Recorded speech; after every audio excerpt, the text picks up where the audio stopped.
Anyone who couldn't procure tickets for Taylor Swift's record-breaking stadium tour in the US may be about to have their wounded feelings assuaged a little, and everyone who did can get primed for some instant nostalgia. A filmed rendering, Taylor Swift, The Eras Tour, will hit movie theaters nationwide this fall, with opening day set for Friday of course, 13th of October. It's far from the kind of one or two night special engagement that music fans have become used to with filmed concert experiences in cinemas. AMC Theaters is promising that the film will play at every one of its US locations at least 4 times a day on Thursdays, Fridays, Saturdays, and Sundays through its initial engagement, with many of the chain's IMAX and Dolby Cinema locations locked in to ensure the singer remains larger than life on its premium screens. The film will also play on Cinemark and Regal screens in the US, with other theaters and chains expected to be added.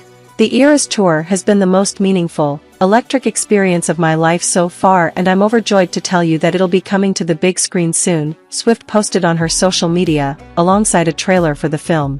Starting October 13th, you'll be able to experience the concert film in theaters in North America. Tickets are on sale now at amctheaters.com.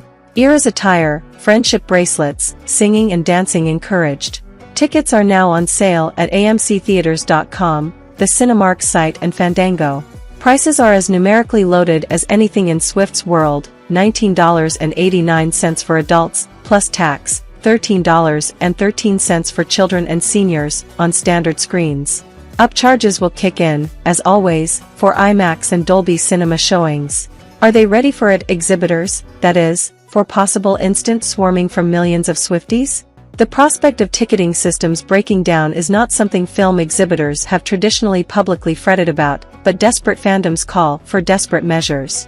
And so AMC is saying that preventive measures have already been taken to avoid any meltdowns of the sort that made the on-sales for the actual tour a nightmare for many fans, while cautioning that it still may not be as quick or easy an experience as buying a ticket for, say, Barbie.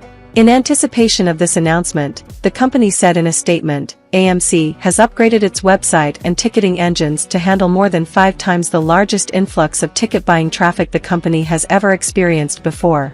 But AMC is also aware that no ticketing system in history seems to have been able to accommodate the soaring demand from Taylor Swift fans when tickets are first placed on sale.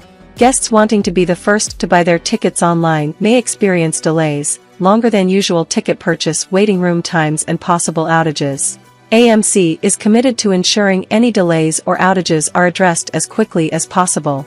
Other special factors will apply, like no passes, no use of AMC A-List Stubs memberships, and no refunds.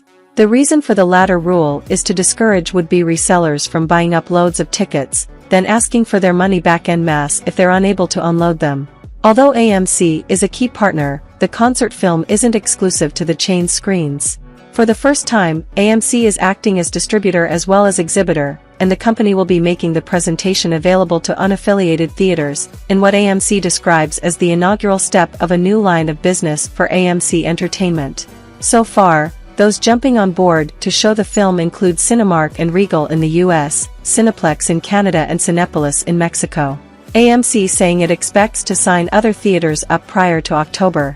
Variance Films is helping with the bookings in non-AMC locations.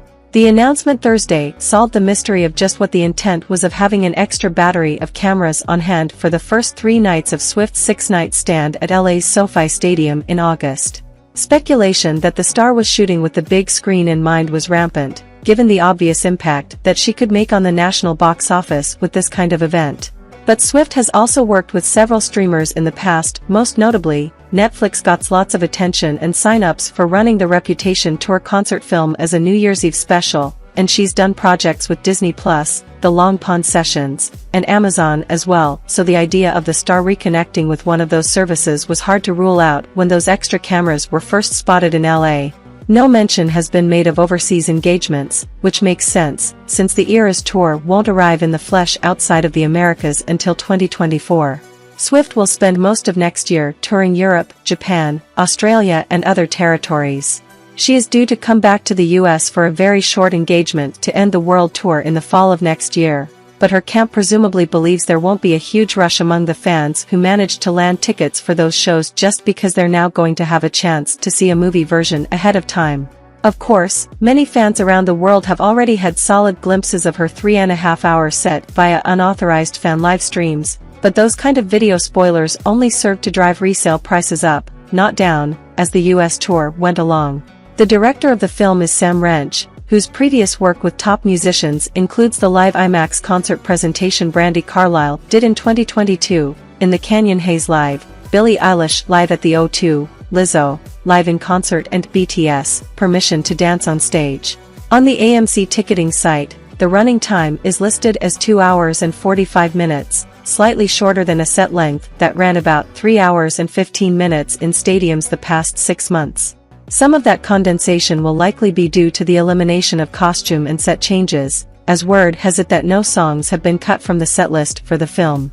A secret songs mini-set will be included in the film, as for a list of possible candidates for that wild-card slot in the movie. On the nights when extra cameras were filming in LA, the surprise solo choices included I Can See You, Maroon, Our Song, You Are in Love, Death by a Thousand Cuts and You're on Your Own, Kid. Fans who immediately followed Swift's lead on social media to buy seats at the AMC website were herded into a short queue that was showing up for many as a wait of about 15 minutes, while there was no wait at Fandango, where tickets are also on sale. Although there was no official word about how long the film might be in theaters, tickets are being sold for shows through November 4th, all of them on Thursdays, Fridays, Saturdays, and Sundays, with the exception of showtimes also being available for Halloween night, a Tuesday. What are your thoughts? Let us know your honest thoughts in the comments section. For more updates from the entertainment world, stay with T Online.